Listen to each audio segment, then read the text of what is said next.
स्वदेशी प्रेमी भाइयों और बहनों, आप सबको बहुत बहुत नमस्कार। आप सब ने 25 अप्रैल को बहुत ही सफलतापूर्वक स्वदेशी संकल्प दिवस मनाया। हम लोग हैरान थे कि गांव-गांव, बस्ती-बस्ती, यहाँ तक के बनवासी क्षेत्र के अंदर भी ये कार्यक्रम संपन्न हुआ। और बड़ी बात है कि 16 प्रांत ऐसे थे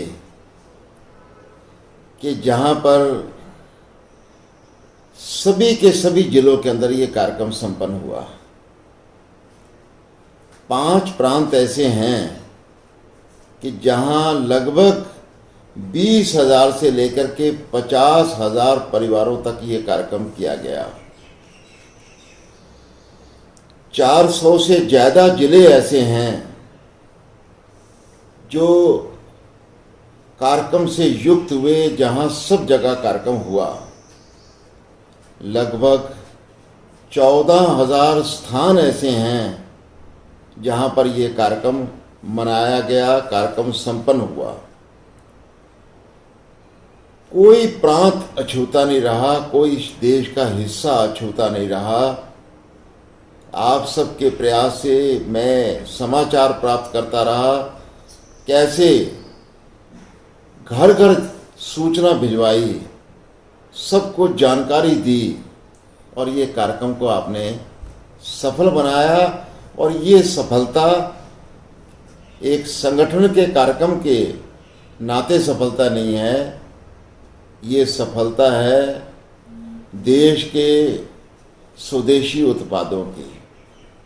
ये सफलता है देश के अंदर जो स्वदेशी विचारधारा, चाहे महात्मा गांधी जी हो, चाहे वो लाल बाल पाल हो, चाहे वो वीर सावरकर हो, चाहे सदगुरु राम सिंह कूका थे, वहाँ से लेकर के और उससे पहले से पंडित दीनदयाल उपाध्याय जी, और जो ठेंगड़ी जी का सपना था कि घर घर के अंदर जय स्वदेशी हो, जय जय स्वदेशी हो, विदेशी का बहिष्कार हो, चाइनीज़ का बहिष्कार हो, स्वदेशी स्वीकार हो। ये जीत, ये सफलता उस विचार की है, उस दृश्य की है जिसको महापुरुषों ने सोचा था। एक कार्यक्रम का और बहुत अच्छा हिस्सा रहा, और वो ये था कि किस प्रकार से बड़े बड़े महानुभाव भी इस कार्यक्रम के अंदर सम्मिलित हुए। उन्होंने इस कार्यक्रम के लिए हमको आशीर्वाद दिया। कहीं नागपुर के अंदर परम पूज्य सरसंघ चालक जी, सर कारवा जी उपस्थित रहे। देश के कोने कोने के अंदर संत महात्मा इस कार्यक्रम में सफल रहे। विविध क्षेत्र के, सामाजिक क्षेत्र के प्रमुख हस्तियां, प्रमुख पदाधिकारी इस कार्यक्रम को सफल बनाने में रहे। और एक और आनंद आया कि युवा पीढ़ी कहीं ट्विटर पर, कहीं फेसबुक पर, कहीं व्हाट्सएप के ऊपर इसको ट्रेंड करने के लिए एक अच्छे योद्धा के नाते लगी हुई थी। और हैशटैग स्वदेशी संकल्प दिवस, ये उस दिन का सबसे प्रमुख ट्रेंड करने वाले विषयों में से एक। हमें लग रहा है कि ये कार्यक्रम एक प्रारंभ है नए भारत के बनने का। हम नमक आंदोलन की बात तो करते हैं, पर ये छोटा सा नमक आंदोलन का स्वरूप हमको दिखाई दिया।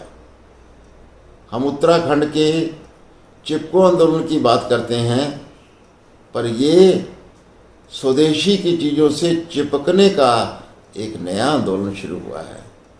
हम 1905 के बंग भंग विरोधी आंदोलन की बात पढ़ते थे, लेकिन जिस प्रकार के चित्र आ रहे हैं, जिस प्रकार की जानकारियां आ रही हैं कि सुदूर ब्राह्मण वनवासी क्षेत्रों में, गांव में, घर में, मोहल्ले में जैसे माताओं बहनों ने इस कार्यक्रम को आशीर्वाद दिया, तो ये उसी बड़े आंदोलनों की एक आहट है, एक प्रारंभ है, जो आगे जाकर के पहले भारत को आज़ादी दिलाई थी, अब दूसरा भारत को आर्थिक आज़ादी का ये आंदोलन सफल होगा ऐसा लगता है। और स्वदेशी जागरण मंच प्रारंभ से ही एक मंच रहा है, सब संगठनों के सहयोग के साथ चलता है, ये उसकी मनोभूमिका है। इससे कारण से दत्तोपंत ठेंगड़ी जी ने 1991 में शुरू किया, उस भूमिका के अंदर सफल होता नजर आ रहा है। आगे क्या करना है साथियों, ये जो पोस्ट कोरोना या कोरोना समाप्ति पर जब होगा तो अर्थव्यवस्था को जैसे खड़े करना है, उसका जो आंदोलन है उसका बीजारोपण इस कार्यक्रम द्वारा दोबारा से हुआ है। आप देखेंगे कि हमने आप लोगों के सहयोग से 3 बातें कही थी कि घर परिवार के अंदर रसोई में कोई विदेशी चीज़ ना आए, स्नानागार में ना आए, ड्रेसिंग टेबल में ना आए।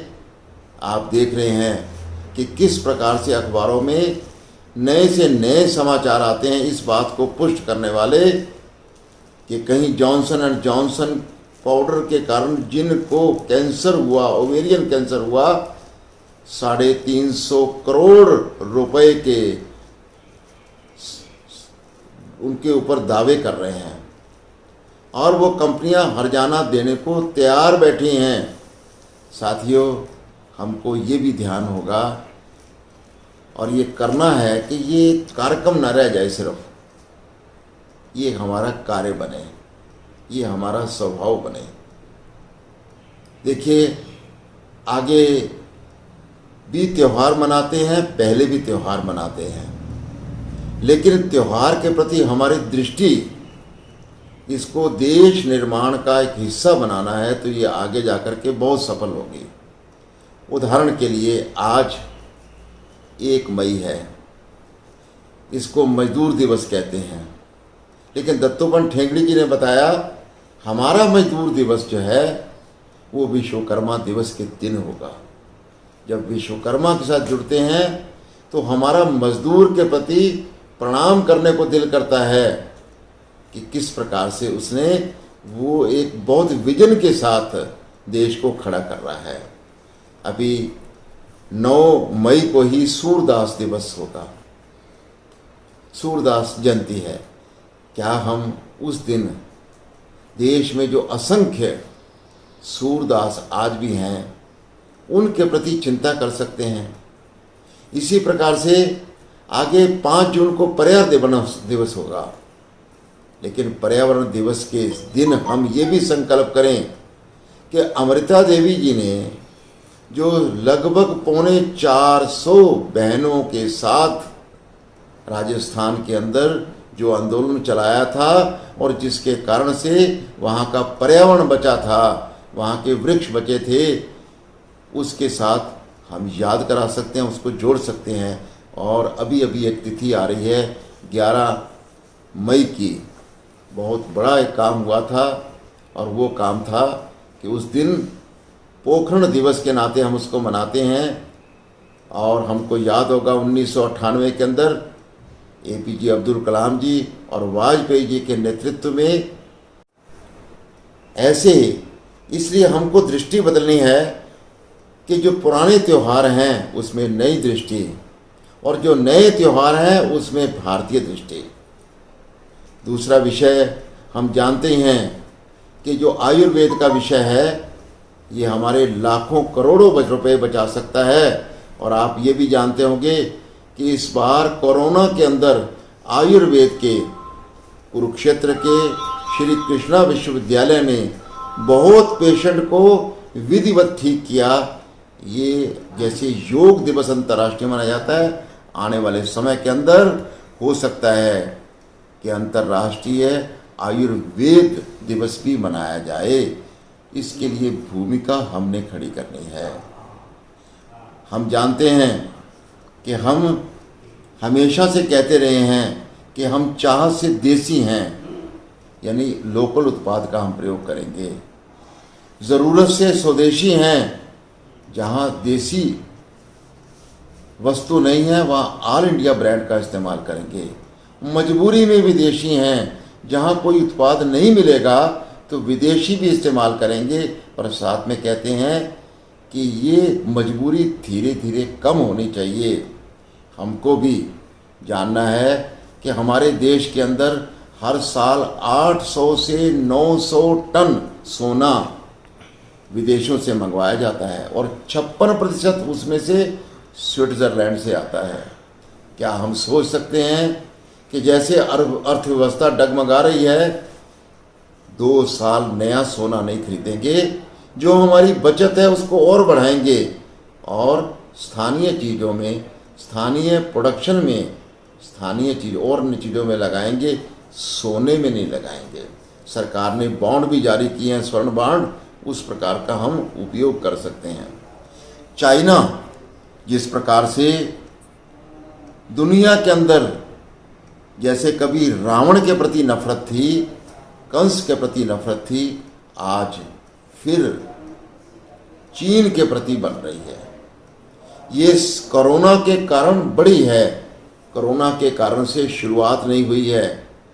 ऑस्ट्रेलिया कह रहा है कि मैं जा कर के देखूंगा कि ये कैसे शुरू हुआ।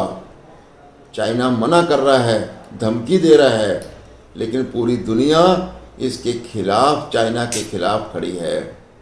आप जानते हैं राम और रावण के युद्ध के अंदर जो लोग यक्ष थे, किन्नर थे, देवता थे, जो रावण से सताए हुए थे, दुखी थे, संत थे, महात्मा थे, वो सब राम की तरफ इकट्ठे हो गए, राम का सहयोग करने लगे। कोई अपना रथ देने को तैयार था, कोई अपना सामान देने को तैयार था। आज वही स्थिति चीन की बन गई है और चीन से कैसे छुटकारा पाया जाए, पड़ोस के सी पैक जो पाकिस्तान में बना है वहाँ के लोग भी होंगे, श्रीलंका के भी होंगे, अफ्रीका के भी होंगे, अमेरिका, इंग्लैंड, सब लोग दुखी हैं। इस समय ऐसा समय है कि चाइना की शक्ति को, चाइनीज बहिष्कार को हम बल दे करके स्वयं का 54 अरब डॉलर हम बचाएंगे। लेकिन एक और भी साथ देना होगा, विचार करना होगा कि लगभग 1000 कंपनियां उस विभीषण की तरह जो चीन से सताई हुई हैं, वो भारत की शरण लेना चाहती हैं। सामान्यतः हम विदेशी एफडीआई का, विदेशी कंपनियों का विरोध करते हैं, पर विचार करना पड़ेगा कि कुछ शर्तों के साथ उनको रॉयल्टी ना मांगें, यहाँ से बाहर पैसा ना ले जाएं और हमारी ज़मीन पे कब्जा ना करें, तो क्या उनको शरण दी जा सकती है क्या? और इस प्रकार से रोजगार को बढ़ाया जा सकता है क्या? और अंतिम बात मैं कहूँगा, साथियों, स्वदेशी जागरण मंच ने, पूरे देश ने, गांव-गांव ने गरीबों की चिंता की है। अब इस समय उनके रोजगार की चिंता करनी पड़ेगी और रोजगार की चिंता तब होगी जब छोटे छोटे उत्पाद, जो फैक्ट्रियां जहां चल रही हैं वो चलेंगी, और वो छोटी छोटी फैक्ट्रियां तब चलेगी कि जिन बड़ी फैक्ट्रियों को वो सप्लाई करती हैं वो भी साथ चलें, और वो तब चलेंगी हम चाइना समेत विदेशी चीज़ों का सामान, विदेशी कंपनियों का सामान लेना बंद कर दें। और बहुत अच्छी बात है, और हम धन्यवादी हैं पूज्य सरसंघ चालक मोहन राव भागवत जी के भी, जिन्होंने अपने उद्बोधन के अंदर स्वदेशी, जैविक कृषि, इन सब का उपयोग करने का देश को आह्वान किया है। ऐसे और महापुरुष भी इस समय देश के अंदर आह्वान कर रहे हैं। इसलिए स्वदेशी ये आज के वक्त का एक मंत्र बन गया है। स्वदेशी अंग्रेजी में जैसे कहना बज़वर्ड बन गया है, और जिलों जिलों अनुसार हम इस स्वदेशी के काम को बढ़ाएंगे। भारत महान बनेगा, कोरोना से मुक्त होगा और आगे जाकर के भारत निखरेगा, सोने की चिड़िया बनेगा। इतना ही कहता हुआ आपको नमस्कार।